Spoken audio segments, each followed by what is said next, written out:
Hello, my name is Anna Heringer from the UNESCO Chair for Earth and Architecture. I'm going to talk about handmade architecture and about how architecture can be a catalyst for development. For me, architecture is a tool to improve lives, and I don't mean just a roof on top of our heads, but I mean building up communities at the same time as we build up our buildings, building up self-confidence of the people, and building up skills, and offering a lot of work opportunities to the people, and also caring for a beauty and a cultural identity, because this is very strongly linked to dignity.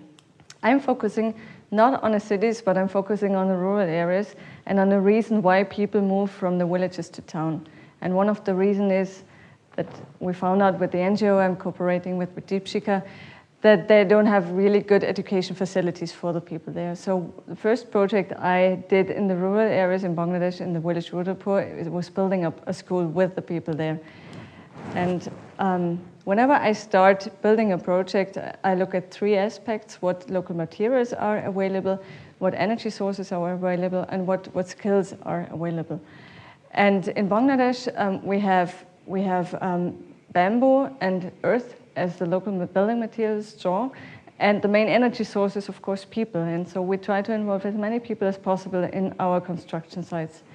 So you see, we built our buildings very basically with water buffaloes and cows as the mixing machine. We built the walls up by hand. So we only use a spade to trim the walls that are made out of straw and earth only, no cement added, load-bearing walls. And we also use very basic methods for the bamboo construction. It's just a steel dowel and a lashing around the poles. And we always try to involve as many people as possible, also the future users of the building. So in that case, we had the children coming every afternoon on the site to help us and doing really some meaningful work, because every person wants to be useful in a way. So it was a very important element of the school that we had, of this construction, that we had really the children deeply involved in the construction, and they felt like they built the school and not just someone from outside came to build it. So this is the Métis School in Rudapur after 6 months of work. I did it together with Eike Roswag, an architect from Berlin. And it was my diploma project that time, so it's maybe encouraging for students. You really go out and build your projects. It's really fun, it's worth doing it, although it's a lot of struggle, of course, and sometimes trials and errors, but it's really worth trying something. And as you can see, the facades are pretty raw. We wanted to show what's actually in the walls. There's just nothing besides the straw and the mud. But we kept the colors also as a kind of a dialogue with the raw facade of the mud. And the colors were very important to bring the emotions, so the people are just really to accept that building and really like that building. And it's tradition in Bangladesh in the rural areas to sit on the floor. We kept this tradition, and through these boat halls that you see, they enter this kind of cave areas where they can retreat. When they're done with their works, they can really go back and read for their own, or they can do some little teamwork there, or they can meditate. They do a lot of meditation there in the school. And of course, in the breaks, it's also used for playing. So this is the upper floor with the saris under the roof. That's also an element you find a lot in the rural houses. So when I'm designing, I'm always trying to look what's existing in the potentials and get a lot in the village, and I'm really drawing a lot of inspirations from the place itself. And there's already so much beauty existing, you just have to take it and compose it in your personal way. And after the school, we did a housing project for the farmers in Rudapur in that area, also to show how they could use the techniques for their own houses and to improve their living conditions. And we did it together with students from the University Brack in Dhaka, and also Studio Base Habitat at the University in Linz. So the main objective of this housing project was to save land, because Bangladesh is one of the countries that has the highest density in population.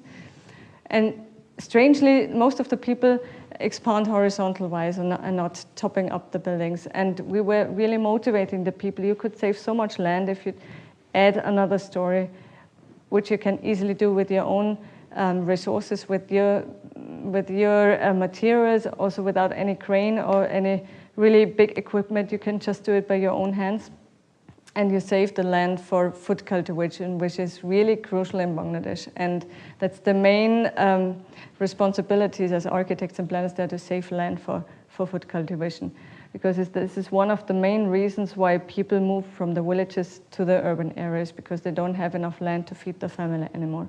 So this was the main objective of this project. And also to include the students, not just in the designing work, but also in the real construction, because I believe that you need to know how much energy is in the wall, that you have a different relation to energy. Once you physically build the wall and you feel the blasters in your muscles, then you know how much energy it takes to actually build houses. And I think it's important to have a physical relation to that. And it's also, of course, you build differently, you design differently when you really know the material. And I think it's important to understand the material to make it really that you're not designing against the characteristics of that specific material, but within that characteristics. That makes it economically more affordable and also, of course, more robust towards the climate. The clients were deeply involved in the process as well, as you can see on this picture. This is Rohini and his wife. And in terms of design and architecture, we try to be humble with these buildings, not to cause any social friction within the village. But as you can see in the neighborhood, you see the small huts. So it's kind of blending in, but still with the 2 stories, it gives an impulse to really to go a step further in the development and really try out new things, new techniques and new designs. And especially for saving land, it's very important. The other building that we built at the same time was the Deshi building, which is a building for teachers. It's very important also to foster rural areas, to mix the populations, that you're not just having farmers, but you also bring in like teachers, medical persons. And of course, you need good conditions to keep those people in those places. And we wanted to show that it's not usually when you have more money, you change the material and you go into materials that need a lot of carbon emissions and energy. But we wanted to show that wealth doesn't necessarily need to go hand in hand with changing the material. You can enhance it in putting even more time and design in the building and more craftsmanship, more refined craftsmanship. So in a way, you put the money into the people and not into the industries. That's what we wanted to show. This is the building from the back. And you see the drawings.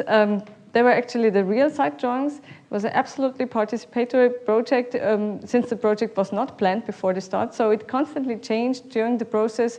Craftsmen were bringing in their know-how. I was bringing in my know-how, and the clients were bringing in their dreams and visions.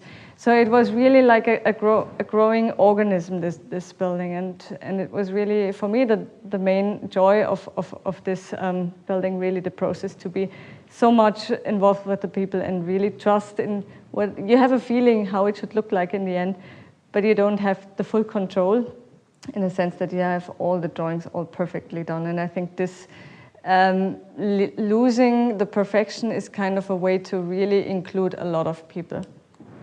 In comparison to the other school, to the first building, we put in really even more craftsmanship and refined craftsmanship, because we saw that a lot of professions that, for example, the basket weavers in the village, they're getting less and less work opportunities, because also the buckets from China, the plastic buckets, are getting cheaper than the traditional baskets, although they're made locally.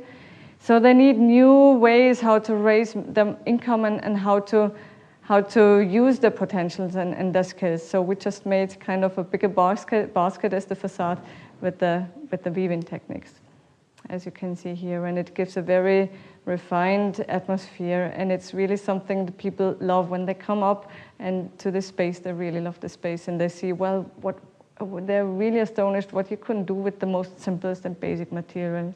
And this is what we wanted to show. We really wanted to tease the level of skills and not changing the material, as I said before, which is usually often happening when you have some money in your hands. So we also brought in a certain level of high-tech, but also always in the aim that the building is autarkic again, that you're not depending on the high-tech. So I'm not fond of this kind of sustainability that uses a lot of resources and then in the end put some solar panel on top of the roof And then we think through the high tech we can make this building sustainable. It has to be sustainable from the very scratch on, and then the high tech like the photovoltaic is just the add-on. Cities exist out of materials, and this is big business if we think if we multiply it with the number of inhabitants. And for me, it's always essential to think whatever I'm designing and I'm building, someone is getting the profit, and I'm, as a planner and architect, I have in the responsibility to divide it in a fair way. So if I'm building with earth, I'm giving the money mainly to the people because earth is available and it's cheap, but it's the labor that costs. So ultimately, people, the whole region is profiting from a bigger project. And if I'm buying the materials, then it's, or if I'm going to prefabricated elements like corrugated iron or panels or the cement blocks or whatever, I just make a few people happy with that. When I plan my buildings, I multiply the design 7 billion times in my head. And I'm asking myself, do I contribute to more equality on this planet? Do I contribute to more cultural diversity on this planet? And how does it affect the environment? And as you can see, the scenery now, when I'm going to Dhaka from my working area, I pass these miles of chimneys, and it really hurts me when I'm thinking that we put all this unnecessary carbon emissions and energy into this material to make this beautiful raw material earth in a way better. But in fact, I think we're really losing a lot of uniqueness, and we can build fantastic architecture out of this raw material without all this energy involved. And we have examples of beautiful buildings all around the world in any kind of purpose, in urban structures, in rural structures, for palaces, for homes, and for hospitals. So, and humankind has always been able to use the potentials and the materials that we find under our feet are locally available to build beautiful habitats. And I think we have to start with this knowledge again, and we have to kind of reconnect ourselves to that kind of skills, and we have to relearn that. And what I see in development work, we are always trying to find standardized solutions because it's controllable, because it's easy to plan. But in fact, we should really have in our mind that we are kind of also destroying the diversity, the cultures, and we really need to be more sensitive towards that. So here you see an example from Haiti where the planners were trying to bring in more individuality to the very standardized buildings. But this colors will eventually wash off and contaminate the groundwater. So I would really rather prefer a building process where the people are involved, where they have an opportunity to earn money, where they really can create some kind of ownership, a sense of ownership for the whole community also, not just their own building, because they were helping each other while building the buildings. For me, it's really essential that we go off from this standardized solution, that we really make site-specific, context-specific projects, that we add our global creativity to the local materials, to the local skills, and to the local potentials. And I hope this will contribute to more equality on this planet, at the same time to more beauty and diversity.